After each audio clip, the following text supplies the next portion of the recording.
Hi everyone, welcome back to another DB Gamecast with me, your Gamecaster Dragoon, and today we have my co-caster Jin with me. Hi Jin. Hi everyone. And it's gonna be an interesting game between vileSpanshwa, who's spawning as the red Zerg at the top right of the map, against YoungjunG, who's spawning as the blue Protoss on the top left of the map. And yeah, we can see some chat here. And yeah, YoungjunG asking Spanshwa, does he love this spec? And he was like, yeah, it's kind of big. And for those who know, Spanshwa is famous for his Spanshwa build, which is macro focus. And so what he does is basically pump up to around like 13 drones, get his second hatch, and then pump up to 15 pool. And from there, just macro on with minerals until you reach around 32, 34 supply count. And then straight away go for your gas for layer tech, and from there just expand depending on what situation he's in. And yeah, the game is underway, and yep, whoa, a lot of chat here tolerating. Yep, they were complaining. Spanshwa was complaining about the map being too big.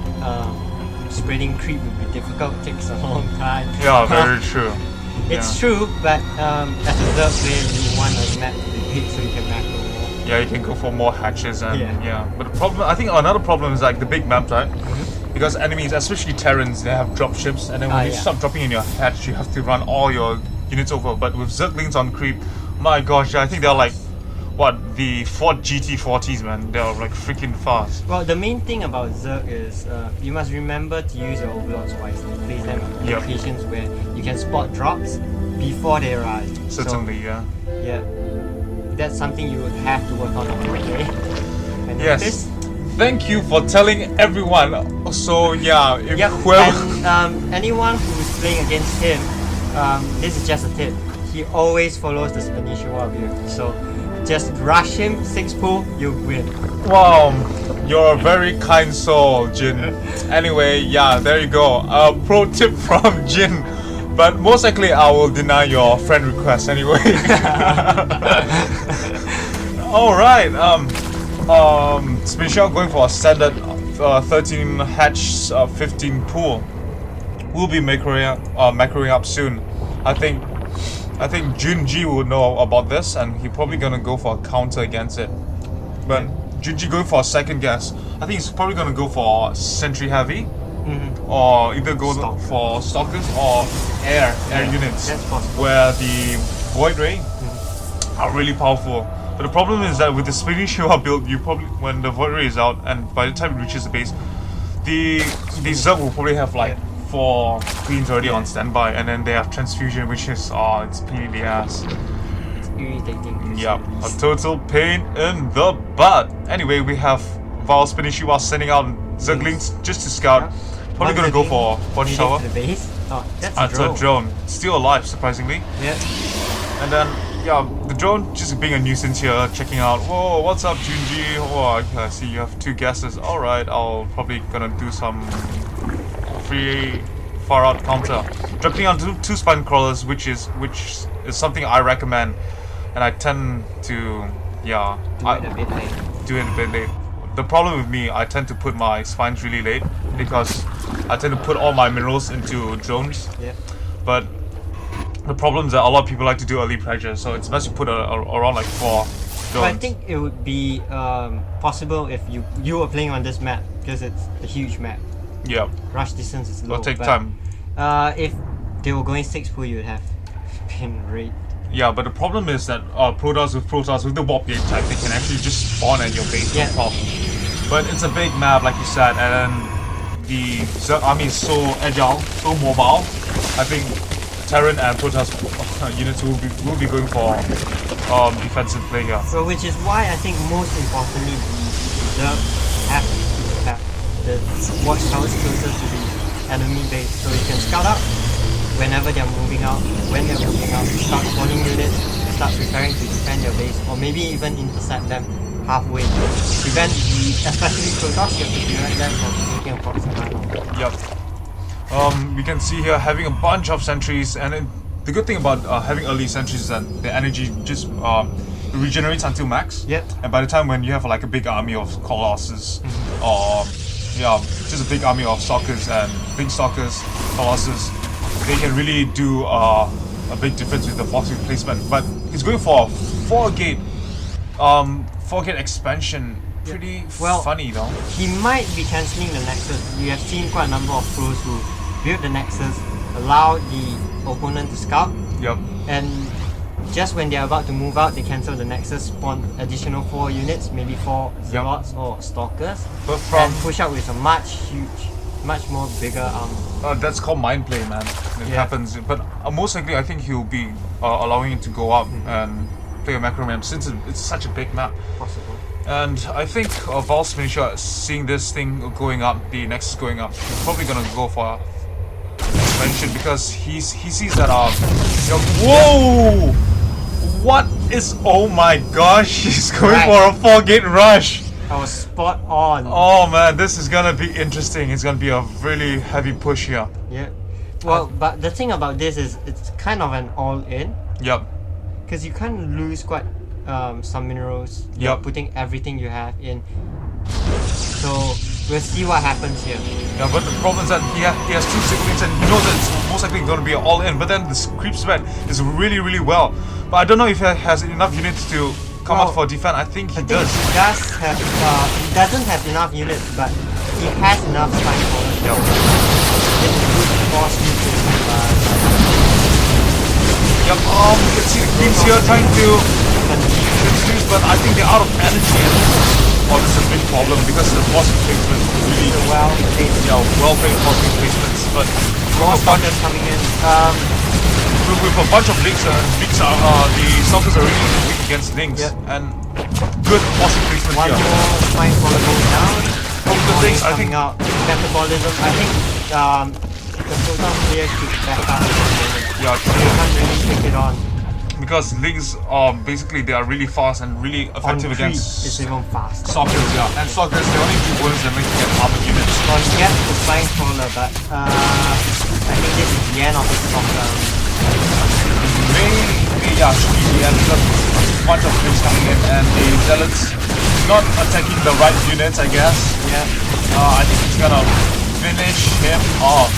Oh my gosh, this is a really bad position to be in. Well, the Protoss players started off with a very good force field placement, very good push, but he just didn't follow it up well enough. Yep.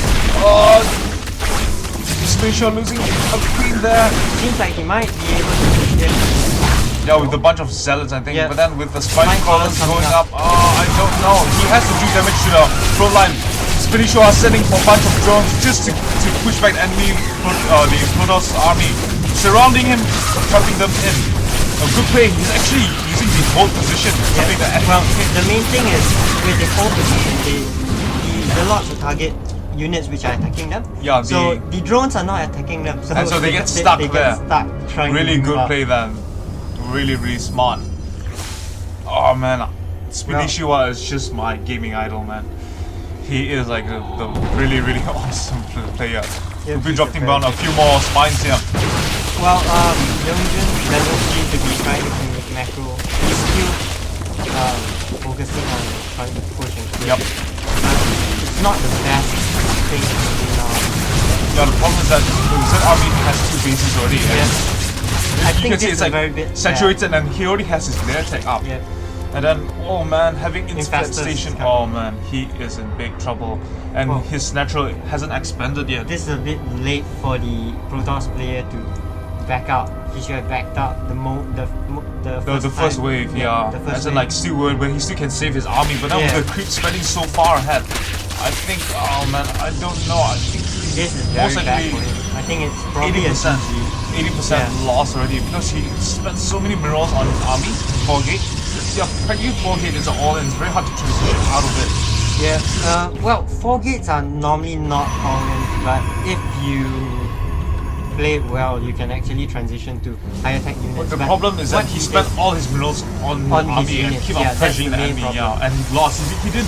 The most important thing is to do damage to his the drone line, the mineral line, but he didn't at all. He only.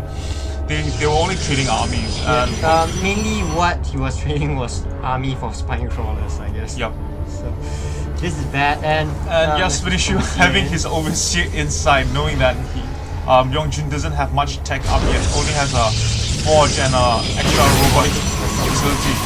But the overseer is gonna be scouting everything and telling him, oh, we have a bunch of infestors here. Let's go for oh no, this is crazy. This is like a free. This is like a free kill. Oh my gosh. I don't think he lost any units. No, he didn't lose any units there. The closest he got was the infected. Yeah, but then with the photo cannon now, but still, having a bunch of things. We'll be going for the drone line. We'll be taking out the probes. Oh, very bad. So looking at the probe count, it's going down. 29. Let's keep on dropping. Oh, then the problem is that the drones are going here, and then I think with the cannon placement, well, it's good for defending against main base, but if the links actually decide to attack the nexus instead of attacking the cannons, it's out of range of the cannons. The problem is that the Spinishia having like 7 investors, that's a heck loads of units, and with the Zerglings running in, look at him, join out 11, that's like 4 times more. Here comes the GG. Oh, that's a GG. I think, what do you think? I think the biggest problem is that he went for the all-in 4 gate thing, and then he kept pressuring. Yeah, he threw his units away. He threw, because basically the first wave when he hit, there were a bunch of spine crawlers. The first wave was quite good. He took out like all of the spine crawlers, but he didn't do any damage. He didn't do any damage to min line, and from then on he should have backed out. Yeah, he should have backed out and started macroing up. Probably drop off a few more photon cannons for defensive play. Macro up, probably go for Colossus. But the problem is that he just pumped his units, expecting the Zerg player to break. But then the Zerg has like 2 hatcheries running up, pre-saturated, having like a bunch of links supporting. He even has his third up. His third up is like 4 minutes at around the 11-12 minute mark, and my gosh, man, very. If I was the Protoss, I'll probably cry at 8-minute mark already. I think during my all-in, I'll probably cry. That's a very, very good play by SpinishWa. So for those who are playing Zerg, do check out Team Liquid forums there. Under the strategy section, SpinishWa posted his own build order. This is a very rare thing for pros to do. Very rare. Because their competitors will be able to know what they're going, what time, how they're going, and come up with counters for that. So. Very true. Very true. And then usually these secrets are usually told only during coaching.